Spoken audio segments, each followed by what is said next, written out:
Hi friends, అందరికీ నమస్తే. ఇది నా ఫస్ట్ కుకింగ్ వీడియో. కొంచెం సపోర్ట్ చేయండి ఫ్రెండ్స్, అండ్ అలాగే నా ఛానల్ని సబ్స్క్రైబ్ చేయండి, షేర్ చేయండి. నేను యూట్యూబ్కి కొత్త ఫ్రెండ్స్, కొంచెం సపోర్ట్ చేయండి. ఇవాళ నేను నా ఫస్ట్ వీడియోలో కాలీఫ్లవర్ పకోడీ ఎలా చేయాలో చూపిస్తున్నాను ఫ్రెండ్స్. ముందుగా నేను ఒక మీడియం సైజ్ కాలీఫ్లవర్ని తీసుకొని పీసెస్గా కట్ చేసేసుకున్నాను.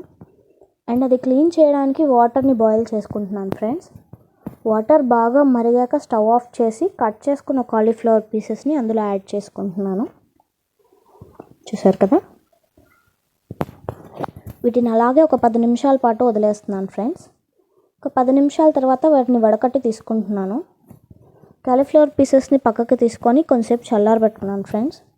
ఒక 5 నిమిషాల తర్వాత వాటిని మిక్సింగ్ బౌల్లోకి తీసుకొని రుచికి సరిపడా ఉప్పు, 1 స్పూన్ కారం, స్పైస్ ఎక్కువ ఇష్టపడే వాళ్ళు ఇంకొంచెం యాడ్ చేసుకోవచ్చు, కొద్దిగా పసుపు, 1 స్పూన్ గరం మసాలా, 1/2 స్పూన్ మిరియాల పొడి. ఇక్కడ నేను 1 స్పూన్ అల్లం వెల్లుల్లి పౌడర్ వేసుకుంటున్నాను. మీ దగ్గర పౌడర్ లేకపోతే పేస్ట్ అయినా వేసుకోవచ్చు. నా దగ్గర పౌడర్ ఉంది కాబట్టి నేను వేసుకుంటున్నాను. అండ్ నేను కొంచెం ఫుడ్ కలర్ యాడ్ చేసుకుంటున్నాను ఫ్రెండ్స్. ఇది పూర్తిగా ఆప్షనల్, మీకు ఇష్టం ఉంటే వేసుకోవచ్చు, లేదంటే స్కిప్ చేసేయండి. ఇంకా నేను ఇక్కడ ఒక 2 స్పూన్స్ వరకు శనగపిండి, ఒక 2 స్పూన్స్ వరకు బియ్యపిండి వేసుకుంటున్నాను ఫ్రెండ్స్. ఇలా వేసుకొని అన్నీ మిక్స్ చేసుకోవాలి. అండ్ కొంతమంది ఎగ్ వేసుకుంటారు, నేనైతే ఇక్కడ వేయట్లేదు. ఎగ్ వేసుకున్నా కూడా టేస్ట్ బాగుంటుంది ఫ్రెండ్స్.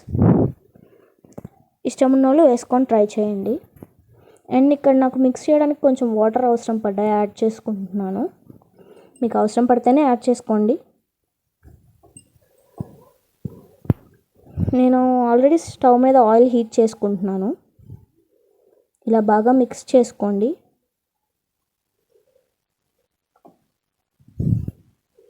బాగా మిక్స్ చేసుకున్న తర్వాత వీటిని ఆయిల్లో వేసి ఫ్రై చేసుకోవాలి మనం. చూసారు కదా, ఆయిల్ హీట్ అయిపోయింది. ఇప్పుడు మంటని మీడియం ఫ్లేమ్లో పెట్టుకొని ఆల్రెడీ కలిపి ఉంచుకున్న కాలీఫ్లవర్ ముక్కల్ని ఇందులో వేసుకుంటున్నాను. చూసారు కదా, ఇవి వేయగానే బాగా బబుల్స్ వస్తున్నాయి కదా, చూడండి. వెంటనే దీన్ని కదపకూడదు, ఆ బబుల్స్ కొంచెం తగ్గాక కలపండి. చూసారు కదా, ఈ విధంగా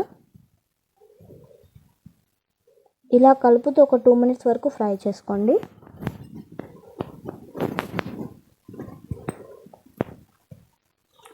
ఇలా కలుపుతూ ఒక 2 మినిట్స్ ఫ్రై చేసుకుంటుంటే ఇవి గోల్డెన్ బ్రౌన్ కలర్లోకి వస్తాయి. చూసారు కదా, ఈ విధంగా ఇవి గోల్డెన్ బ్రౌన్ కలర్లోకి వచ్చాక ఆయిల్లోంచి తీసేసుకోండి.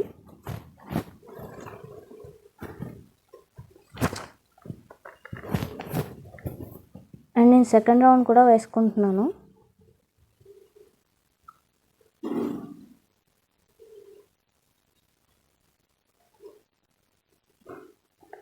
నేను యూట్యూబ్కి కొత్త ఫ్రెండ్స్, కొంచెం సపోర్ట్ చేయండి. అండ్ మీకు తెలిసిన వంటలన్నీ నాకు కామెంట్ చేయండి, నేను అన్నీ ట్రై చేసి చూపిస్తాను.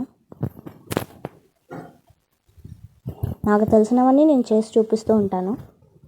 కొంచెం సపోర్ట్ చేయండి ఫ్రెండ్స్. చూస్తున్నారు కదా, నేను సెకండ్ రౌండ్ కూడా ఫ్రై చేసి వేసుకున్నాను.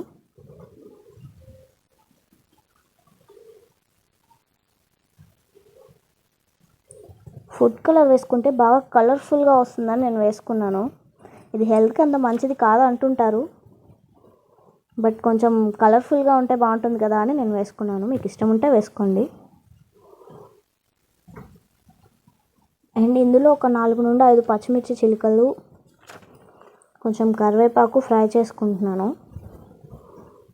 అండ్ వీటి తర్వాత వేరుశనగ పప్పు, జీడిపప్పు కూడా ఫ్రై చేసుకొని యాడ్ చేసుకుంటున్నాను ఫ్రెండ్స్, నేను గార్నిషింగ్ కోసం. కొంతమందికి బాగా ఫ్లేవర్ఫుల్గా తినాలి అనిపిస్తూ ఉంటుంది, అలాంటప్పుడు పైన కొంచెం పెప్పర్ పౌడర్ స్ప్రింకిల్ చేసుకొని మిక్స్ చేసుకోండి, టేస్ట్ బాగుంటుంది. అండ్ ఈ కాలీఫ్లవర్ పకోడీ వచ్చేసి మనం స్నాక్ ఐటమ్గా కూడా తీసుకోవచ్చు. అండ్ సైడ్ డిష్గా పప్పుచారులోకి, పప్పులోకి బాగుంటుంది, చాలా టేస్టీగా ఉంటుంది. ఒకసారి ట్రై చేయండి ఫ్రెండ్స్, టేస్ట్ బాగుంటుంది. మీకు నచ్చినట్టయితే నాకు కామెంట్ చేయండి. చూసారు కదా, మన cauliflower pakodi ready. Thanks for watching.